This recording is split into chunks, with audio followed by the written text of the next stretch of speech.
মানুষ হও বেটা, মানুষ হও। আব্বা নষ্ট হয়ে গেলে, একটা ছেলেকে বলি আব্বা, নষ্ট হয়ে গেলে, পয়চা গেলে তোমার খবর কেউ নিবে না।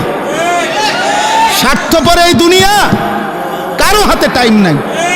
তুই বেটা নারী দেখতে দেখতে, উলঙ্গ ছবি দেখতে দেখতে, তোর হাত তোর লজ্জাস্থানে নাপাক নষ্ট করতে করতে পয়চা যদি গল্লাও যাও, শরীর, জীবন, যৌবন শেষ। কারো হাতে টাইম নাই তোর খবর নেওয়ার বেটা। স্বার্থপর এই দুনিয়া, স্বার্থপর। মা বাবা স্বার্থপর মিয়া, বাপ মাও হাজারো লাখ লাখ বাবা হিসাব হইল, আরে রাখ পড়লে পর, নামাজ রোজা বাদ দে, পয়সা কামাই কর বেটা, আমার টেয়ার দরকার, টেয়ার দরকার বেটা, টেয়া দে, সোজা কথা। এরপর তুই মানুষ নাও, মানুষ এটা পরে চিন্তা করুন। কিসের নামাজ, কিসের আল্লাহ খোদা, আমার টেয়ার দরকার, টেয়া দে। হ্যাঁ যা বিদেশ যা, নইলে দেশে থেকে কাম কর। এত কথা বুঝি না আমি, আমার টেয়ার দরকার। স্বার্থপর দুনিয়া।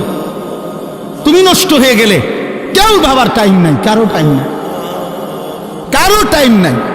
পয়চা গল্লা যদি চরিত্রহীন হয়ে যায়, অনেক ছেলে, তোমরা তো এই সুযোগটা পাইছো আব্বা।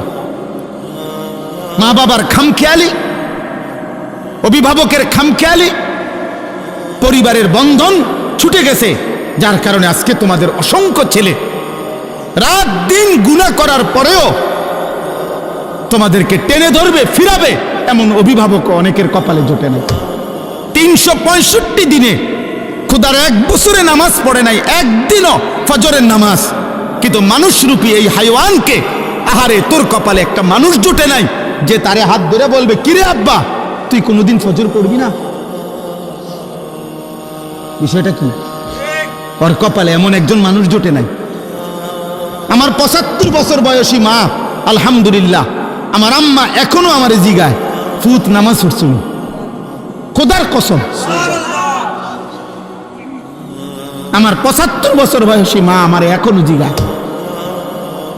আমার এই 22 বছরের ওয়াজের জীবনে আলহামদুলিল্লাহ, আল্লাহর দয়া, মা আমারে শতবার বলছে, ফুত সারা দেশে কত জায়গায় ওয়াজ করো, সাইও টাকা পয়সা লইয়া মানুষের লগে ঝামেলা করো না। এই কথাইটা আমার আম্মা আমারে মনে শতবার বলছে, শতবার।